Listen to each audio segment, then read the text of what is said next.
Homeboy has done a tremendous job of helping people lift them out of poverty and move forward. But I said to myself, fuck this. I'm not going to live like this no more. But I think that's when I knew that I was different from the other kids. Our family dynamics were different.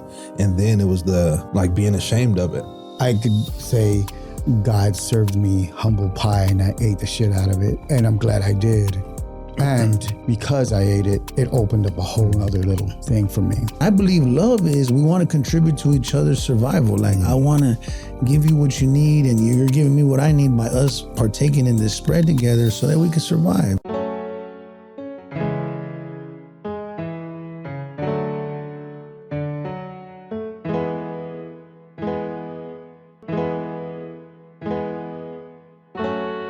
Thanks, guys, for joining me again.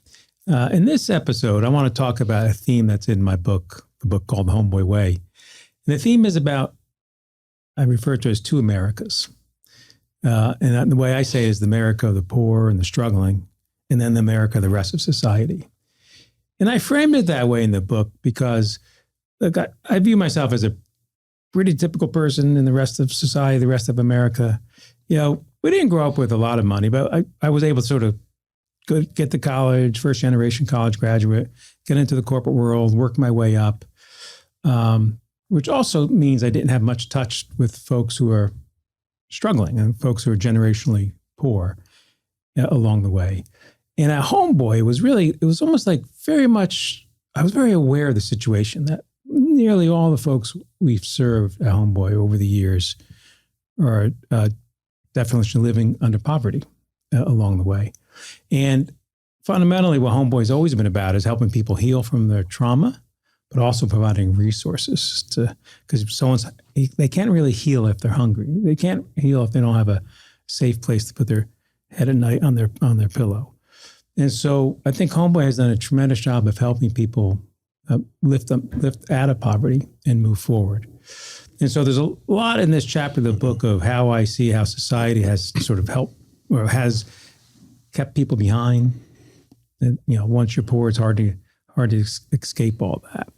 And so for today, I just want to explore some of those topics, explore the topic of sort of how hard it is to be poor in today's society, and then talk about what you've all learned from that. And I'm not necessarily saying you grew up poor or you represent every poor person out there, but I've heard you all's stories, and you definitely didn't have a lot of resources and a lot of things that nearly everybody else in society has had. And yet here you are, leaders of a vibrant organization and doing well for yourself and doing well for your families. So with that being said, let's sort of jump in. Hector, if I was to say to you, what was it like without having resources or poor, not always knowing where your next meal was coming from? What would you say? Yeah. My memories go back to being in the projects. And, when you say poor, definitely there was no money. But on top of no money was, father was gone from heroin overdose. Mom was a heroin addict. So that, it got even worse as far as money-wise, housing projects, you could pay your rent for $30 or something like that. I guess when it comes down to poverty and it starts getting into my psyche, I remember the lights weren't paid, so we had candles in the house. I remember coming out one time and people could see the candles inside the window. And then the kids just started capping on us. You guys didn't pay this. You guys didn't do that. And I remember the shame that came with. It was ugly. I didn't, usually you when in the way you grew up is if someone caps on you, you cap on them back. You cap on them hard and see who breaks. Mm. I didn't have nothing. I looked back and I was embarrassed. I was like, yeah, we don't have that. And it's even worse if you were to come inside. The refrigerator is empty. And I remember that hurt me. It hurts me now just to say it. you at that time though, I didn't have an answer. I was too young. But as I got older, then you start to look for a way out. You know, as I got older, I remember I was like still, you know, probably 10 or something. Somebody had gave me these prickly pears. They're the cactus, you know, the fruit off the cactus. And they said, hey, you could sell these and I don't want them. And I go, how much could I sell them for? And they say, for $0.25. And I to this day, I love quarters. I went knocking on every door I could knock on until I was sold out. And I had a pocket full of quarters. And I said, like, oh, that's when I knew that I was capable of doing my own thing. You know, I just needed a little bit of a chance. That went on for a little while. And then the next hustle was weed. You know, selling weed, getting a big, you know, an ounce of weed and then dime bagging them. And then other street skills started to, I was groomed and then they started to pop up and money started to be made. And it wasn't major money. But I tell you, when at around 15, American Me had came out, the movie. And that really changed my life because I was a part of the movie as an actor background, but in that movie was in the projects. So, you know, the big lunch trucks and Crafty and all that stuff. And Edward James Olmos was kind of the host of that. He was the director and he starred in that movie. He treated us very well. And the abundance that came out of this production, it was a slap in my face. I was very happy to be a part of it. Slap in your face in what way? What do you mean? It means, all right, for example, back in the days, there was these, they still here. There's a bottle, there's a soda called Clearly Canadian. Had a beautifully shaped bottle and there were like orange and green apple and cherry. But it was clear. The bottle was clear and the liquid was clear, like a 7-Up clear. But they had these vibrant flavors and they costed $1. Now, I could go to the store for $0.25 and buy a Springfield soda that cost $0.25 and, you know, with another $0.25, maybe buy a bag of chips. But I wanted that Clearly Canadian that was inside our local store. And it costed $1. I had to hustle to get those quarters to get that soda. And here in this movie that they had, you know, like a trough, like where they feed the horses, full of ice, full of Clearly Canadian. And I go, you guys have Clearly Canadian? I didn't realize that I said that out loud. And then the guy looked at me. I remember he was a white dude. And he was like, yeah, man, drink as much as you want, bro. And I looked at him and I smiled, but then I got angry inside of me. And I was like, he's being nice. Don't leave him alone. Don't.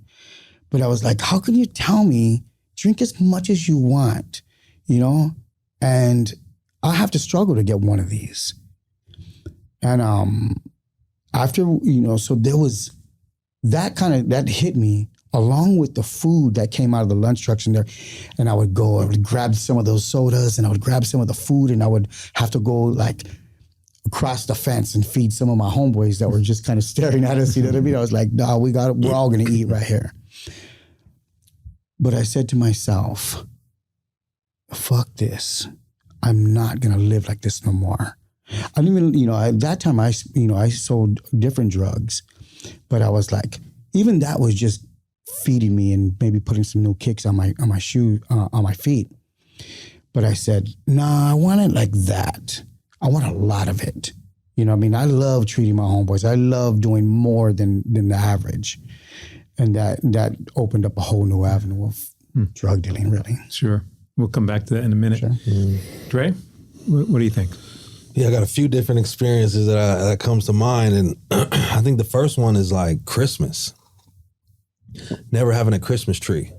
But for me, I didn't think that was a thing until I would go to a friend's house or something and they got this Christmas tree and it's all decorated. I'm like, oh shit, that's pretty cool. And then we'll go home and like, how come we don't have a Christmas tree, Dad? And it was like, well, we don't need a Christmas tree. There ain't no Santa Claus, so what we'd have that for? I was like, oh, okay, go to the room. So it was just, you go back from Christmas break, everybody in school are talking about the gifts that they got, and I didn't have anything to share. And then that's when I knew I was different. It's like, oh, wow, we're below the poverty line, right? Like, we don't have that. So I remember 4th grade, they had this school play, Christmas school play. And at the end of the play, our janitor was taking it to the trash. And I remember going back there and asking him, hey, you think I can have that? And he kind of laughed, like, what are you going to do with it? I'm not going to take it home to my house because we don't have a tree. So he was like, oh, hell yeah. Like, you can absolutely. As a matter of fact, I'm going to put it in the truck and I'm going to take it to your house. So I'm like, cool, let's do it. All right. We get to the house. My dad was pissed. First of all, he didn't want anyone knowing, our family situation and our dynamic. And then 2, he wasn't big on Christmas because he made it clear to me, we're not celebrating this, right? So, and again, I'm like, well, damn, I thought I'm doing something good, bringing a tree to the house. But I think that's when I knew that I was different from the other kids. Our family dynamics were different. And then it was being ashamed of it. And it's like, damn. So I really don't even want to go back to school to talk about all the gifts y'all got because I didn't really get shit. So, maybe my grandma would give me $20 or something. And then as I got older, it was always just, we don't have no money. We don't have that. Can't do that. We don't have that. So I stopped asking. And it was just the little things like even going to the dentist. Like, I don't have any memories of going to the dentist as a child. So when I went as an adult, they're like, when's the last time you've been to the dentist? Like, yeah, never. We didn't have the insurance, didn't have the money, so we weren't going to the dentist. But I never really knew that until I got older, that, it's because moms and pops didn't have any money to take us there. And I was like, if I can ask you, so were you, it's a situation that we hear a lot about a homeboy, how you just describe all that. So were you angry at your folks or angry at the situation, or you weren't angry, you just kind of accepted that's the way it is? Yeah, I was angry at my parents for sure, because I thought it was their fault. And then, the fighting amongst them. My dad, he was on, smoking crack cocaine. My mom just had to put us in the car to go find him. Which crack house was he at? So that, I think that developed the anger towards them. And my mom worked at the post office for over 25 years. So I was angry at her for working at the post office. Like, you should have a better job then, right? If we can't get no money, because something's not right.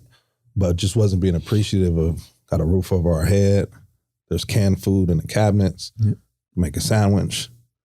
So yeah, my anger was definitely towards them and not the situation until I got older and was able to realize, my mom's working her ass off. And Pops was fighting his addiction. Yeah, thank you. Jose. Yeah, man, I appreciate you guys reminding me of a lot of different things growing up, and I guess poverty being one of them. But poverty was like, it was just a part of life. So it wasn't really even considered poverty when we were growing up. It wasn't, I guess I knew that we didn't have, much, but we always figured out ways to have whatever we needed, and I like, for me growing up, like having my mom and like that time having my grandfather, who I considered a dad, my grandma, and like having them was enough. And what little bit that we needed, we would get it together. Like we would smash cans. And I remember growing up, we always knew that we needed to do extra just to have the bare minimum. So I was cool with that growing up as a kid. Smash cans, we would get rocks and put them into the cans so they would be heavier when we would take them to the recycling center. What does smashing cans mean? So smashing cans is basically we would go out and collect cans, and then we would come back and the cans are recyclables. And we would have those in my yard and we would smash them. And my dad, who was my grandfather, was raising me at the time. He would say, put some rocks in there so they could be heavier when we take them to the recycling center so they can give us some more money. And change, I remember, growing up, change was always a thing. Like we appreciated the little things. So pennies are big to me because my grandmother would say, don't ever pass a penny without picking it up.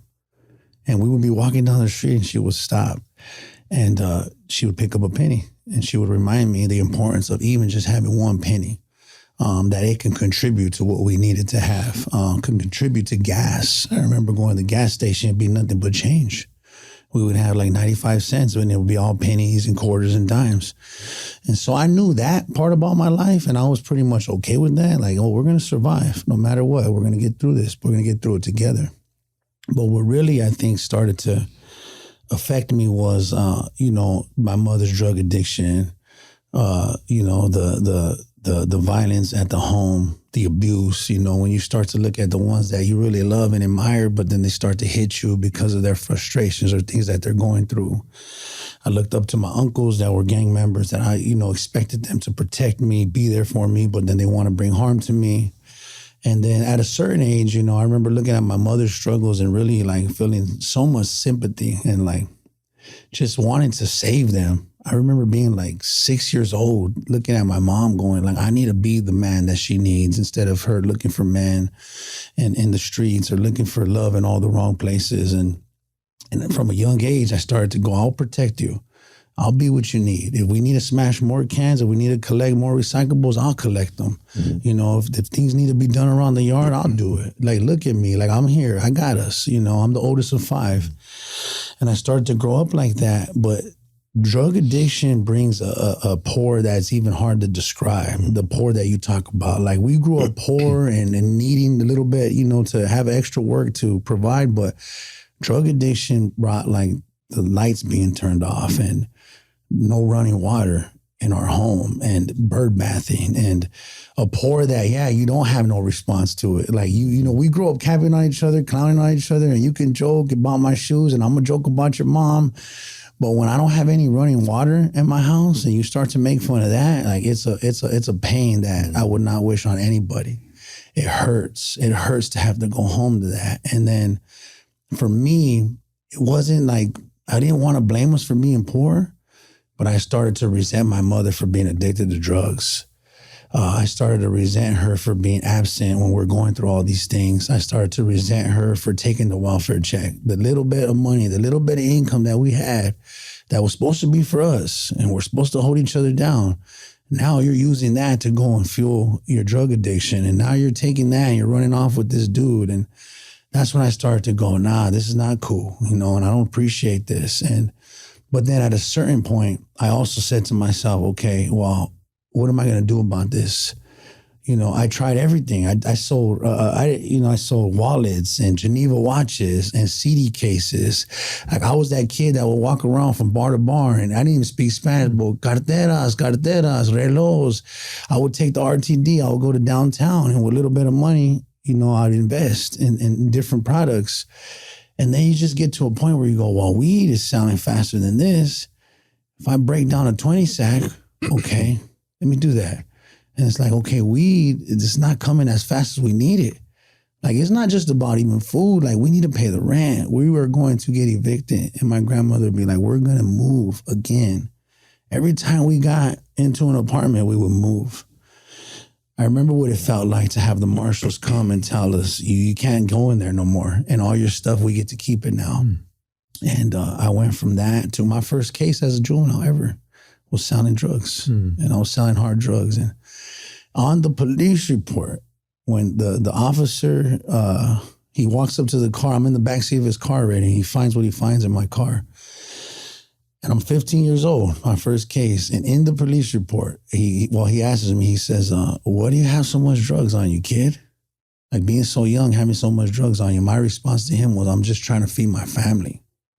Because that's how I looked at it. Like, there was justification for my behavior at that time when nobody was going to tell me otherwise. Nobody was going to say to me, you're doing bad, you're doing wrong, because all I could see is my little brothers and sisters' faces, my grandmother's tears, like living in motel rooms and bouncing from place to place. And when I realized that I was poor, it was actually juvenile hall, my first dinner in juvenile hall. I'll never forget it.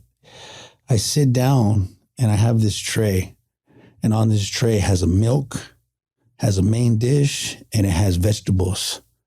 And I remember feeling so ashamed of myself that I was eating a better meal than my little brothers and sisters were having. And it broke my heart.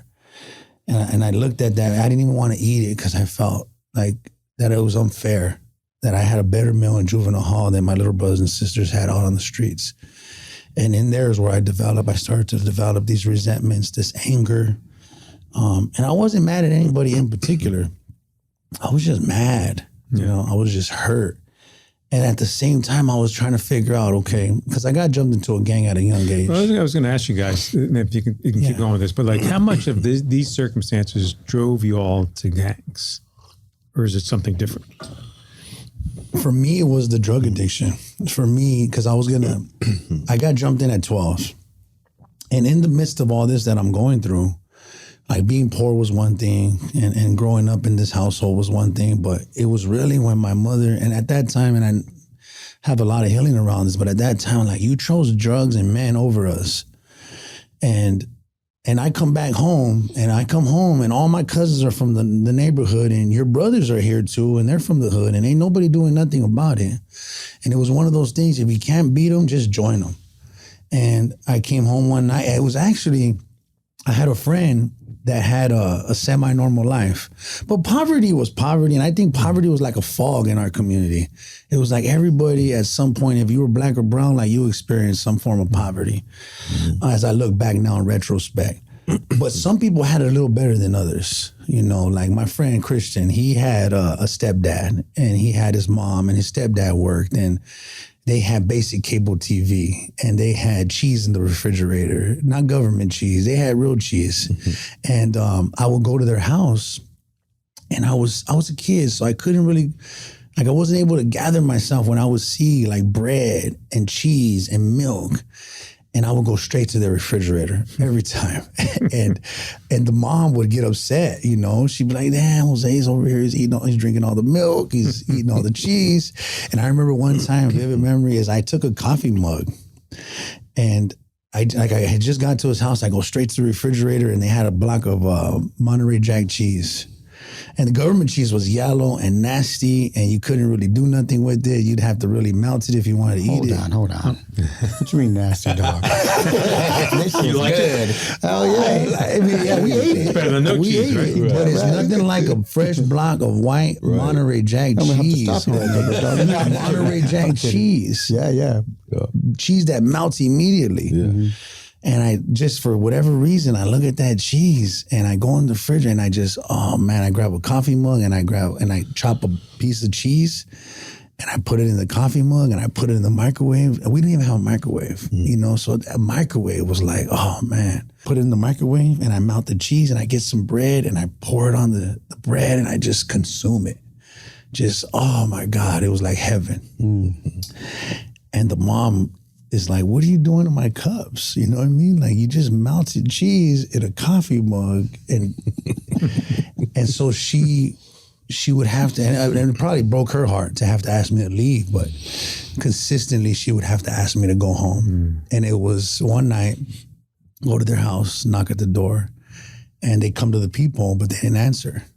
I go to the side door, I knock, and they turn off the living room light. Mm. They turn off the TV.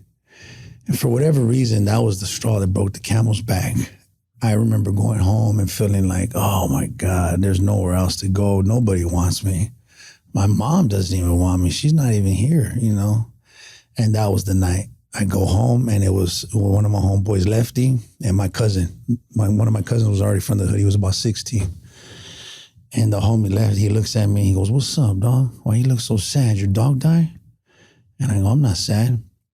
He says, you want to get jumped into the barrio? And I said, before I could even think about it, could ponder it, anything, the words just had left my mouth. And I said, yeah, homie, I'll get in tonight. Let's do this. Yeah. And that was the catalyst. And fast forward, this is what I always battle with, though, Tom, and this is my interesting journey. I always battle with, so that decision changed the course of my life forever. I'm now a gang member. But I battled every single time I was locked up. I battled with not being there for my family the way that I thought I had to be, not providing for my little brothers and sisters. Mm-hmm. I had in juvenile hall, they had tattooed my little brothers and sisters' name on my chest. Mm-hmm. That's just how much I felt like they were my kids, if anything. If nobody else wanted them, I wanted them. Mm-hmm. But then here I am navigating being an active gang member And at the same time, I believed that this was my responsibility to be there for them and raise them and provide for them. So I struggled with that up until I came to Homeboy. Yeah. So what do you think, Hector? So it sounds odd to say, but I'm a business guy. Economics drove you to join the gang? I mean, it sounds like economics drove you to sort of hustle on the streets and earn money, right? I would say first, just looking at my uncles coming out of prison, my cousins, my mom would be with with older homeboys or whatever. And you said, and then because I was a twin, and my mom would be gone at a lot of times from her addiction, so my older brother would be in charge. But with the twins, my brother and I, we would walk around and everybody knew our family. And so the homies would be like, there's the cuates. The cuates means twins. There's the twins. And so we were always seen in that way, by the homies. So I think that kind of like, they'll give you a quarter or something when you're passing by. And so you kind of pick your head up on that one. Like, hey, remember me? Oh yeah, you, what's up? The twins. So that kind of like, well, they like me because the deepness of, no father, and I don't give two shits about any of the men she's with, but my community, that's my community, and they see me. So that right there was more of a push. Now, when you're from my neighborhood, then you have the right to sell drugs. And I think that I would have gotten to the neighborhood anyway, but that was also like a little bling that was out there, definitely. So it had its advantages, definitely. And then you're from the neighborhood, so you're trusted. And then, you could get a bottle of PCP, fronted to you. And, you look at the older homeboys and see how they dip cigarettes in there. And then next thing you know, you're dipping cigarettes. And then you go through the lessons of that, and I went through a few lessons of, even though they're your homeboys, they're your enemies. That's right. I feel even silly saying my part of the story of being poor, right? I grew up East Coast, lower middle class family. And we grew up in a town that had sort of poor people and rich people. And I hated that my rich friends could do a whole bunch of things. I had to sit back and not go. And that, I don't know, something happened to me, but it just motivated me. I just was going to work really hard. I was not going to be poor. I was going to sort of try to excel what I could excel at and do well in life. And, and luckily that all worked out. So Dre, what were your motivations? I mean, it doesn't have to be the same. It doesn't have to be sort of money, but what moved you, what made you want to say, I don't want this lifestyle anymore. I'm moving forward. I would say, cause my uncles were pimps. They sold guns. So it was flashy and they were always dressed nice. I had an uncle who would come out the house. He had nowhere to go, but he was fly, like head to toe, perm, pressed hair, everything. And he was a gun dealer. So I started to realize, you do have to be from the hood to have a little money in your pocket. And like what Hector mentioned earlier, that's how you get in. It's like, otherwise you can't get the plug. Like, help me, put me on. Nah, you're not ready, homie. Because if you're a part of the hood, now we can discipline you and hold you accountable should you fuck up. So for me, it was seeing everyone with money and nice clothes and nice things. And I'm like, I need to be a part of that, right? And like Jose touched on, I think there's so many different levels of being in poverty, to where my family, my immediate family, we were below the poverty line. We didn't have money, but we had the basic necessities. But my overall family, they were all into the lifestyle. So they had money. So I never really knew that they didn't, right? It wasn't a thing because, I had my uncle, one of them was a pimp, and he would come in Rolls Royce or come in a Cadillac the next week. So it was always something nice coming to the neighborhood. And then also in South LA, in Compton specifically, where I grew up, it's nice. If you go to certain parts of Compton, it's like, oh, this is nice. This is cool. Nice houses. It's more than one family though living in the house, and none of my homies' parents owned the house. It was always our grandparents who moved to Compton in the 50s and were able to purchase a home at a low price. So for me, it was a different level of poverty for sure. But I'm like, I need to get put on. I need to be from the hood for sure so I can get some of that money, do this and that. It wasn't so much about the gangbanging. It was more so about the monetary value that you can get from being a part of the neighborhood. Sure. So that's what drove me into it. And then wanting to change it was, you know, like you mentioned, the first time was I was 16, and that was my first time catching my first case. And it was a robbery because I, again, wanted the monetary value. So it was those things that I seen from family members that pushed me into that direction. Good. I want to jump this forward. You know, we have at Homeboy 500 trainees on our payroll. We pay them. And on top of that, we also give them money. And early in Homeboy's time, Father Greg was always criticized for handing out money. And now you guys sit at that desk and you hand out money. How do you think about it? I mean, because you all grew up in struggling circumstances. On one hand, you can say, hey, I grew up struggling. Why I'm not going to give you money? But you found a way of being generous, and we have abundance. We share abundance. So how do you guys think about it, Hector? Well, first off, you know, it's an honor to be able to put $20 or $40 in someone's pocket. You know, that you do, you know, pretty freely. You just, you know, go help you out. Here, go get yourself something to eat. Go ahead and put some gas in your car. And that goes a long way. Just a long, you know, I mean, that's just, it blows people's minds, you know, like, wow, like, serious? And it just feels, there's such there's just exchange, you know, that I get and then the person gets. And then you know, then there's situations that you listen to, stories that you listen to. I'm a street guy. I pay attention to everything, if you're asking me for anything. And I could pick holes sometimes through your stuff, and I'm not Father Greg, you know?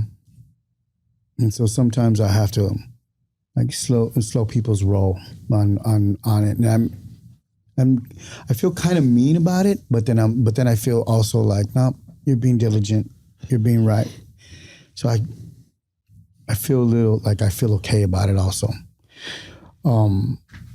But I listen to the stories, and most stories are just genuine people in need.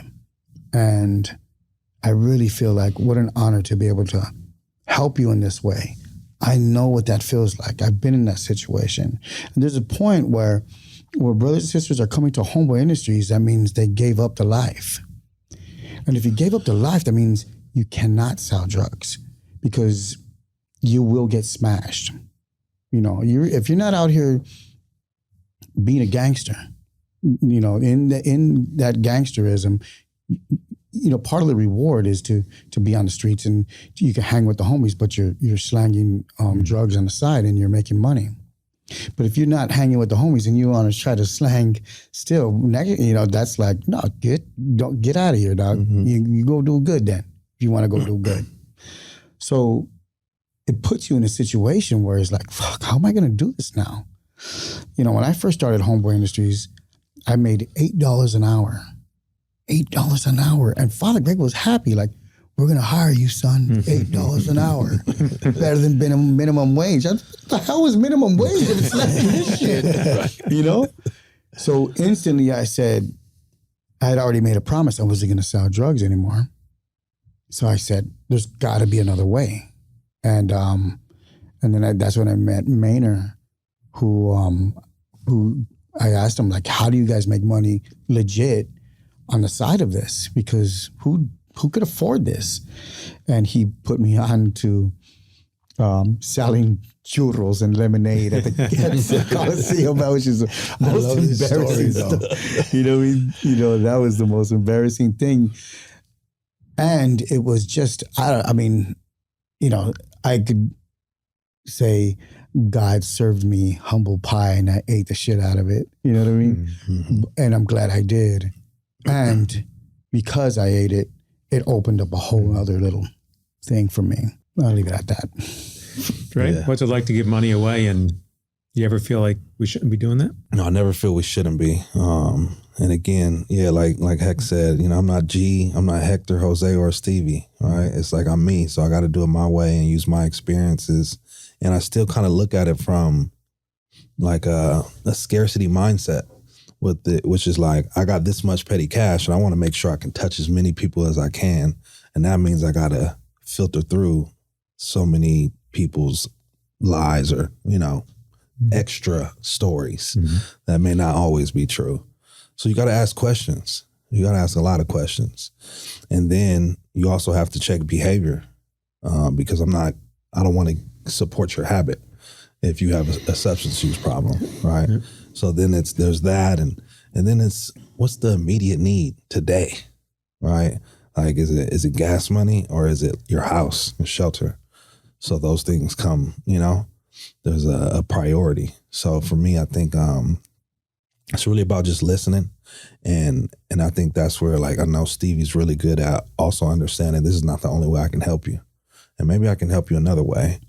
You don't need this. But if you're saying it's for food and for this, I'm going to feed you and get your rent paid, but you don't need to touch this. And that way I can help some other community member coming in who really may need it for a different reason. So, yeah, we absolutely should. Sometimes I feel like, damn, it's not enough. Like, it's only that's always a struggle. We don't feel like we can give enough, right? Right. So sometimes I feel like, I wish I could do more, but this is it. And that's where it's like, more, this is perfect. Cool. Thank you. And they jam. So I'm like, okay, cool. That's what's up. I'm glad that I was able to help. Yeah. So yeah, it's a good feeling. And at the same time, sometimes it's a shitty feeling. Like, I wish I could do more, but this is what I got for you. Jose, what do you think? Yeah, I think I definitely appreciate both your guys' perspectives on it. I had to, just like everybody else, learn exactly what it all meant because receiving it was weird, to be honest, when I first came in. And, when you first come in, you like just going back to the poverty conversation, you don't really have a sense of like what's right, what's wrong. Things just are. We always even say in the hood, it is what it is. So you don't have a sense of what it is, right? But the first time G slid a $20 bill into my hand was weird because I'll tell you why. It's like I was always taught if someone gives you something, they're going to expect something in return. So do not take nothing from anybody. And I used to tell my brother when he first started, do not mess with nobody here. Don't ask them for nothing right here. Don't receive nothing from them right here. And also coming from prison, it's like, it's really this give and take type of relationship with everybody. And it's like, if I give you something, trust and believe, I'm going to be coming back later on because I'm going to need something from you. And that could be anything. And so kind of just really, that's how we grew up. And so when G first gave us something, it was awkward. It was strange. And I didn't know how to receive it at first. But that was an experience that helped to reshape the way that I looked at the world, my perspective on this, on what it meant to be given something without any expectations. He gave us Sears cards. He gave us 2 Sears cards. You guys know this story. It sounds trivial to some, but it was huge for us to the point that, in the story, when I walked in, the homie at the front desk says, hey, G wants to see you guys. Go to G's desk. He has these 2 Sears cards. He says, he tries to give them to us. We go, nah, we're good, homie. We don't need anything. He says, take these cards and go buy yourself some clothes. Because they knew we didn't have clothes. They knew, people knew. We reluctantly take them and actually a little bit of shame too. Like, let's get out of here. I don't want anybody to see us taking money from this man. Leave my brother's in tears because he couldn't wrap his head around it. Why does G care about us so much? Why do they care about us so much? Fast forward to me now being on the honor of my life to be able to sit at Father Gray's desk, really. But also I had to learn a lot. I had to be a student. I had to listen to him and look at him and watch him. And there was even times where I would go to him. And I remember one of the earliest contentions that we had. I said, the homies are taking advantage of you, Pops. Like they're taking it. And he goes, son, how could they be taking advantage of me when we're giving them the advantage, son? And I had to process that. What does he mean by that? I had to look at things like the playing field is not even. It's not. And then when you sit at that desk long enough and you listen to the stories long enough, Because not just homies come to that desk. Rich white people come to that desk. Producers come to that desk. Politicians come to that desk. And when I paid attention and I start to look at it, I go, wait a second. This is not equal. The resources that one person can bring to Homeboy Industries, because they come and they go, hey, I want to do this. I want to start a business. I want to give you guys some money. And then shortly after that, you get a person that goes, I need every resources that you guys can provide. So you start to look at the inequalities. And I go, wow, it's a drop in the ocean what we're doing, actually. Compared to the poverty-stricken communities that our population is coming from, I now understand that. Like Stevie, we early on, and I love Steve. Stevie is a lot like Father G. And I love that about him. He reminds me to look at it with the lens of compassion and kinship and empathy, because it is a drop in the ocean what we're doing. When you get the hundreds and hundreds of people that are come here and go, I'm losing my house, I'm losing my apartment, I sleep in my car, I can't pay my rent. The welfare is only giving them $900 a month. You got 5 kids. Like, how do you feed all those kids? You know? And so then I start to look at it and go, oh man, we're not even putting a dent. No, but I would say it's important though. But it's super important. And I was going to get to that. Those drops are important. Because it's something.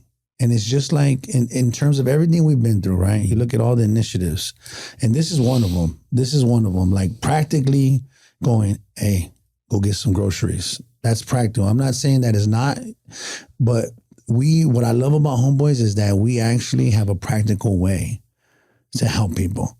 And I believe we're the only organization that I know that actually puts the money directly into the person's hands. That's right. That's right. And so to me, it's the privilege of my life to be able to do that. Yeah.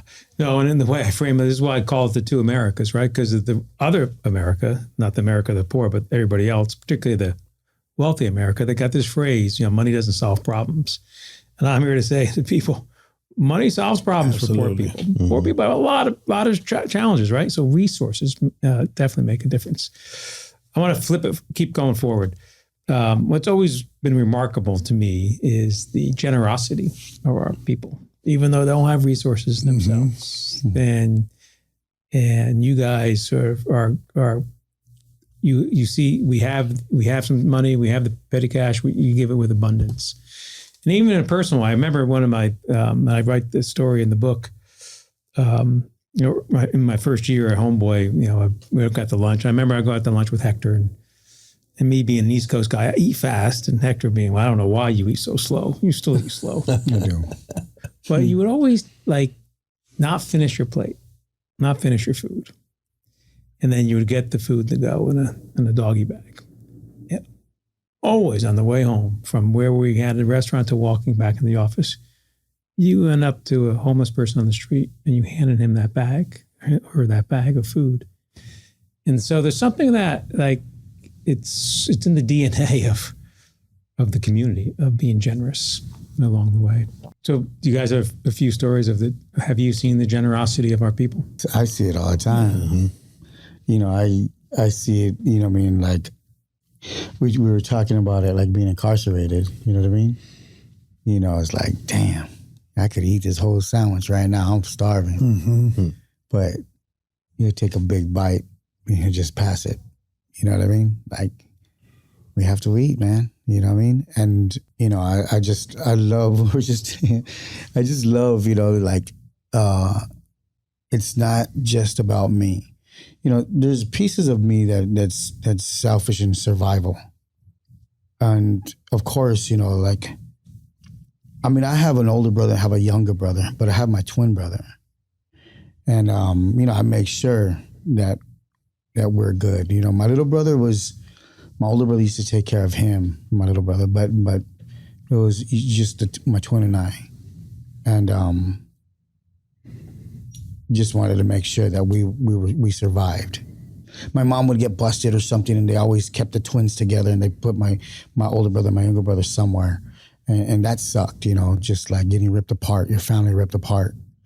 But it was just him and I, and we had to go through what we had to go through even family and just strangers and shit, and just kind of it's just us against the world, you know, and so, you know, I maybe not maybe, but I've been sharing since the womb.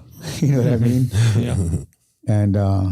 And then to be here and to be able to share, you know, whether it be money or you know, even lunch or you know, like yesterday I took my friend Angel, who I grew up with him. I always seen him as my big brother. I mean, he was on my building and everything, and he seems so old. You know what I mean? I said, "How old are you, Angel?" I'm 50. He goes, "I'm 51. I go, "Shit, all this time? You're 51." You know what I mean? But he had been incarcerated all his life, and he's been a drug addict whenever he was in the projects, and now he's genuinely saying, "I just want to live." And I took him to the bike shed, and we had a steak dinner. And I just learned from Father Greg of his generosity, you know, to take us to a steak dinner and to order dessert, son. And I get to say, order dessert, big dog, you know? And who gets a full meal like that? Yeah. You know, like it makes my whole soul happy to be able to do that. And I love doing it. That's right. I really do. Man, so the way I see it is, it's rooted in us from childhood, the generosity. Like personal story, that's that one of the uncles I spoke about earlier. He would always, when he see me, "Hey, Dre, you got some money in your pocket?" "Nope." He'd whip out this big wad of cash and put this in your pocket. I'm like, "Oh, cool. Can't wait to go count to see how much it is." Right? And then I would immediately go outside, go to the ice cream truck and hit all the home. "Hey, come on." And that's probably spending $5, $7 then, right? But everyone's got chips, soda, nachos, and then we're chilling. And then it's like, I don't have any more money. But for me, it was spreading it amongst, you know, the dudes I grew up with. Because I can't sit here and eat this and you not. Like, nah, it wasn't even a thought. Okay. It's like, no, we're all about to grub on this right here. So that generosity just starts, it's rooted in you, I think, when everyone is going through that same struggle. So we're all going to eat together, or we're going to struggle together, or we're going to be sad together. And then I would see it also in my parents, my mom. We had the house where other family members would come live with us. So I used to be confused, like, I thought we didn't have any money. Like, you know, why is our cousin so-and-so here, or, you know, this person here? But you're constantly trying to take care of everybody else. Well, you can barely take care of us. Yeah. It's how I was seeing it then. But mom's was the type, she'll give her shirt off the back for a stranger. She would never give anyone on the street money, but she'll buy them food. I was like, I'll feed you if you're hungry, but I'm not going to give you any money. So I seen the generosity. So, you know, bringing it here at Homeboy, you see it. Even today on the way over here, I think one of the, not the lunch lady, but the other one who sits on the side, they're selling sodas and water. One of our trainees purchased like 10 waters and a few sodas. And he's like, "Hey, free sodas, waters, come over here." So it's like, again, you know. Same deal. It's the same thing. And then he was like, "Hey, I ain't got too many." You know what I mean? I just bought a couple. I don't have everyone coming over here. But a few people got some sodas, waters, Gatorade, something they weren't expecting. So it's just kind of rooted in you. And you're going to make sure that the next person has something. And you're not going to be the only one. I'm just going to eat this all to myself and then I'm a jam. It's just not in you. It's not in us. And I think those who come from like struggles, you're going to share with the next so they don't struggle. Yeah. Jose, how do you teach your children to be generous?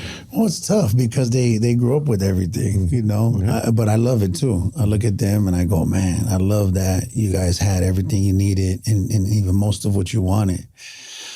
I take pride in that. You know, I'm like that. I'm like what you guys said earlier. I hate poverty. Toilet paper is big in my house. Like we didn't have that. That was a luxury. And I got stacks of it. I get upset when I see it start to dwindle. I go to Costco, get some So more during toilet COVID, paper. you had all the toilet paper. I'm gonna say this. Let me just say this. During COVID, I didn't worry about running out of toilet paper at all. And so it's things like that. And I look at it, and they might sound trivial to some. I look at it and go, damn, look at all that toilet paper we got. Hell yeah. We've arrived. But I think I try to just share in the best ways I can. I mean, the first thing in my house, when you walk in, the first thing you see is there's an altar. As soon as you open the door, boom, right there. And so this, I might tell my sons, my daughters, this is kind of as far, my parents got me this far. I've done everything I can to get you as far as I can. And your job is you carry the torch after that. But they're reminded by the altar and then stories. And I have that, like, you have both of your guys' perspective on it too. The spreads, if you think about the spread, it came from us not being greedy. Okay, you want to explain that a little bit more? Yeah, so a spread is basically when you go to jail, a spread is everything that you can suffice. I mean, whatever you have chips, and Hector has a pickle, and Dre has some corn cheese, nuts. corn nuts, and I got a couple soups. We put it all together and we create what's called a spread. The spread came from a place of this what's in our DNA, I think, of like, we got to share with each other. And it was so fascinating when I read G's book, and you guys remember the story of that prison that he went to, and they made that sopa, and it was one person brought a tomato, and one person brought a chili, and I was like, wow, that added water. They added water, and he said it was the best soup that he ever tasted. And I wondered why, because it was out of love. It was made with love. It was like, and I believe love is, we want to contribute to each other's survival. Like, I want to give you what you need, and you're giving me what I need by us partaking in this spread together so that we can survive and we can be okay and we can eat and have food. So I think that, but then I also think that it's deeper, because when we went to the South and it was, oh man, it gets me emotional. When you look at what the people went through, what the slaves went through specifically, and children lost their mothers, and brothers lost their sisters, and sisters lost their brothers, and they had orphans, and then we were just getting it. And it was just like, oh my God, like I was so upset. I was just, so emotionally I was distraught. But then you start to hear the stories of, but this lady took them all in, and she became their mom. Yep. They became our children. I thought it reminded me of the water, because in the water you go, that's my cousin, that's my sister, that's my brother. You go, no, it's not, fool. That's not your brother, that's not your cousin. He goes, yeah, it is, it's my cousin. Because we just have this innate thing in us of like, we're going to be okay together. Right. And then my grandma, she would say, where one could eat, two could eat. And she would say, where two could eat, four could eat. And where four can eat, six can eat. So stop tripping. Don't trip on all that. She'd make a pot of beans, and all the homies would come in, and you just see them just getting tacos of beans. And she would be right there smiling and just happy because everybody was eating. And I think it's in us. And so going back to your question, though, it's sometimes difficult to teach that because you have to experience it. But I'm really proud of my children because they catch themselves. And it's like G always says, got to be a practice. One of the ways I try is I like to slow down before we eat. I like to, we sit down, we pray before we eat, and kind of just like, let's take our time. We don't have to just rush into tearing through this. Like, we're blessed to have this. Like, this is a luxury that we have this, and try to remind them as best as I could. And I'm really proud of them because I see myself in them, but it's also through the stories, That's right. All right, guys. Thanks for another terrific episode. Yes, sir. Thanks for having us.